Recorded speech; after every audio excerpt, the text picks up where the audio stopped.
जो लोग ज्यादा सोचते हैं उन्हें एक कहानी सुनाता हूँ। ये कहानी पूरा सुन लिए तो चिंता करना छोड़ दोगे तो सुनो। एक छोटे से गांव में आरव नाम का व्यक्ति रहता था। आरव बहुत मेहनती था, लेकिन उसकी एक आदत उसकी शांति छीन चुकी थी, बेहद चिंता करना। सुबह उठते ही वो सोचता, कल क्या होगा, पैसा रहेगा या नहीं, लोग क्या कहेंगे, परिवार सुरक्षित रहेगा या नहीं।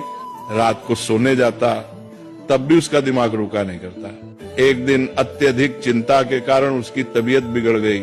गांव के लोग उसे पास के पहाड़ पर रहने वाले एक संत के पास ले गए। संत बहुत सरल जीवन जीते थे, न ज्यादा बोलना न ज्यादा सोचना। आरव ने संत से कहा, महाराज, मेरा मन कभी शांत नहीं होता, मैं हर समय डर और चिंता में रहता हूँ। संत मुस्कुराए और पास रखी एक मिट्टी की मटकी उठाई। उन्होंने कहा, इस मटकी को पानी से भर दो। आरव ने मटकी भर दी।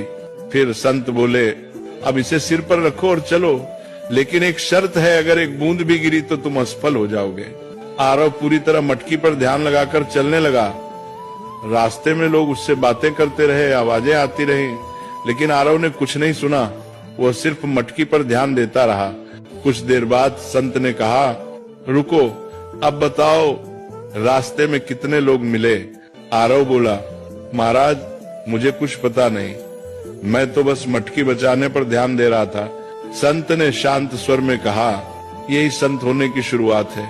जब ध्यान जरूरी चीज पर होता है तो बेकार की आवाजें अपने आप चुप हो जाती हैं। तुम्हारी चिंता इसलिए है क्योंकि तुम उन चीजों पर ध्यान दे रहे हो जो अभी हुई ही नहीं। फिर संत ने आगे कहा, जो तुम्हारे हाथ में है कर्म, उसे ईमानदारी से करो। जो तुम्हारे हाथ में नहीं, भविष्य से भगवान पर छोड़ दो। यही संत का मन है। उस दिन आरव समझ गया, संत होना जंगल में जाना नहीं है, संत होना मन की अनावश्यक चिंताओं को छोड़ देना है।